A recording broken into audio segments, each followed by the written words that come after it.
നേരത്തെ കാലത്തെ തുടരുന്നു. ആദ്യം നോക്കാം ഈ മണിക്കൂറിലെ തലക്കെട്ടുകൾ.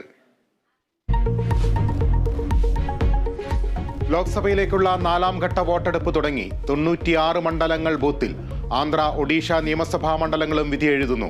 ആന്ധ്രയിൽ വോട്ടെടുപ്പിനിടെ സംഘർഷം. RMP നേതാവ് KS ഹരിഹരനെതിരെ കേസെടുത്തു.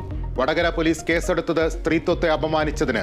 ഹരിഹരന്റെ വീടിന് നേരെ സ്ഫോടക വസ്തു എറിഞ്ഞ സംഭവത്തിലും നടപടി. CPM DYFI പ്രവർത്തകർക്കെതിരെ കേസ്. ഹരിഹരന്റെ വീട്ടിൽ ബോംബ് സ്ക്വാഡ് പരിശോധന നടത്തി. ഡ്രൈവിംഗ് ടെസ്റ്റിൽ സമരം കടുപ്പിക്കാൻ സംയുക്ത സമരസമിതി. ഇന്ന് സെക്രട്ടേറിയറ്റ് മാർച്ച്. സർക്കുലർ പിൻവലിക്കുന്നതുവരെ സമരം തുടരും.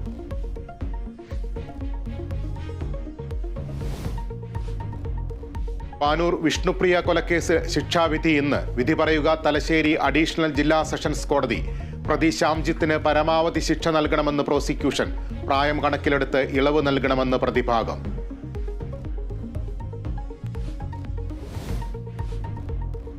പക്ഷിപ്പനി സ്ഥിരീകരിച്ച തിരുവല്ല നിരണത്ത് പ്രതിരോധ നടപടികൾ ഊർജിതം. ഇന്ന് കളക്ടറുടെ നേതൃത്വത്തിൽ അവലോകന യോഗം. കള്ളിങ്ങടക്കമുള്ള തുടർ നടപടികൾ സ്വീകരിക്കും.